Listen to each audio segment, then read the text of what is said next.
Well, my tribe has had a lot of struggles, but I would say up front that we're still here. From my personal point of view and study, one of the biggest struggles that we've had is just to maintain our presence and identity here in Nebraska as a group of people and as families. Big Elk recognized that it would be difficult to maintain our cultural identity as we had lived it for years, and that was a difficult choice to make.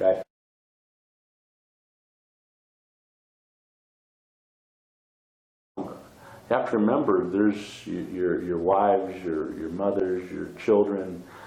It's not just about you. It's about your extended family as well, and what's going to happen to them. And at the time, the military didn't distinguish between who the soldiers were and who were the civilians. Look, historically, what happened in a lot of these so-called military battles, they didn't distinguish between old, young, soldiers, civilians. They took it out on everybody, and they had to make that. They would have had to make that decision. Is this about you wanting to fight for the sake of I want to be a good warrior today, or looking long term, what's going to happen to my family? So from that perspective, I believe that they were looking out not just for themselves but for their families and what would happen to them long term. So I think that they made the correct decision.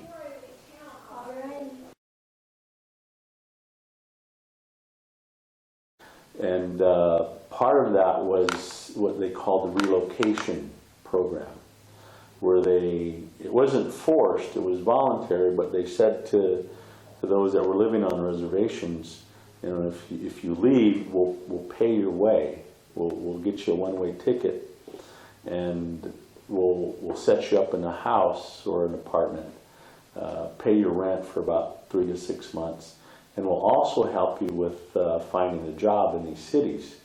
And there were a number of cities that were identified as relocation cities. A lot of large ones like Chicago, New York, Los Angeles. Denver was also one.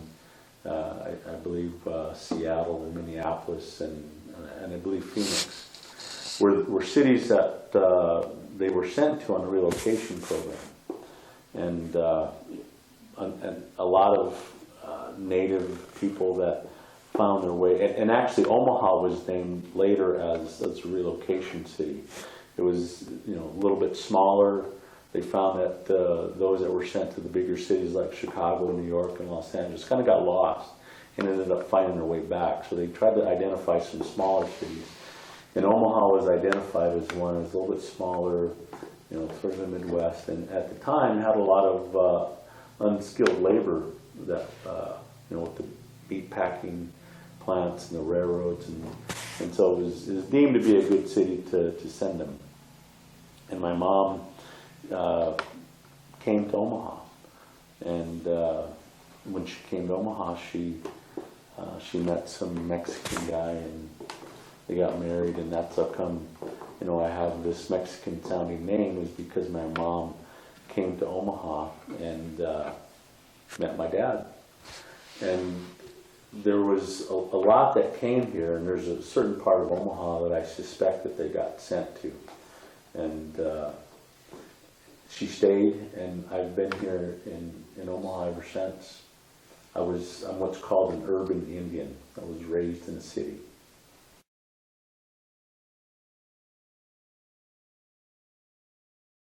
Any official paper written on this, but growing up, there were a lot of us that grew up along just north of downtown, along the 16th Street area. I would say probably from around California Street to Cumming Street, and from around 16th to about 24th Street. When I was growing up, there just seemed to be a lot of Native people that lived in that area, and that has a lot of good memories for me, because that's where most of my childhood was, of playing with other Indian kids and relatives, and moving from place to place. Primarily, it's where Creighton University's at, that's where we lived, and it seemed like we were getting evicted by Creighton quite regularly because they would acquire either the apartment building or the house that we were living in. And there was, the stadium that's down there today, all of the redevelopment that's going on down there. Back when we were growing up, that was mostly bars, apartments, and we'd have makeshift baseball fields, and they were parking lots, gravel parking lots. We'd play baseball, and so those are the areas that I seem to remember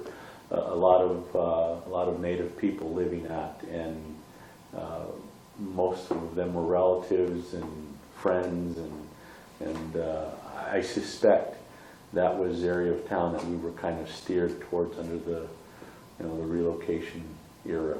Those places, I think,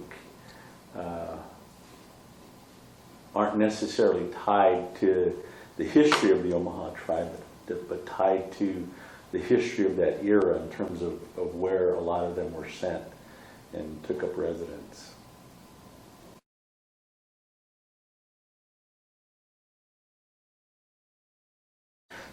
I don't have a problem with the city being named.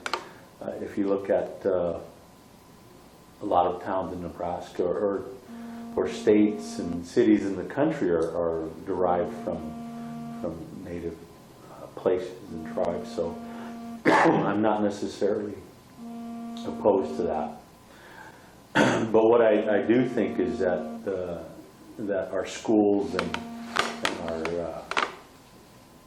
our politicians do a poor job is explaining the history of what happened. I don't think that we get this in the school system.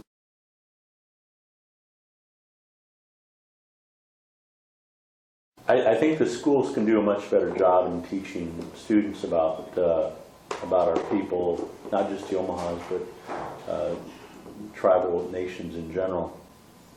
We don't explain to them what happened, why they're here, how they have struggled, and how they have survived.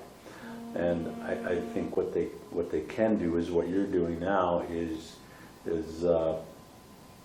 talking more about it and exposing that history to students your age. And I think once there is a greater understanding of what has happened, that they can do a better job of promoting that history and the culture and respecting the people that have lived here and have struggled to make this city what it's been. And I'm talking about my ancestors and what they did to contribute to our community and our society. So how can the city of Omaha better recognize and honor the Omaha Tribe?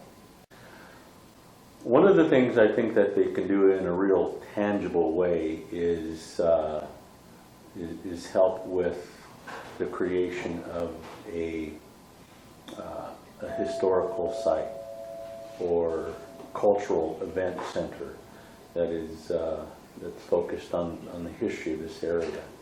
I know a number of other places have museums and cultural exhibits, but I don't think that the Omaha people and Native people in general have that similar type of cultural event center or museum to expose the history and the culture of our people. I think the city could do a better job of that, and I think ultimately it could be self-sustaining as well. I think what we have to offer would attract a lot of people, and done in a correct way would be able to provide the type of sustainability that would make it a feasible project for the city to do. One of the biggest frustrations I have is that the general lack of understanding and knowledge of Native issues and history that seem to be prevalent in the larger community.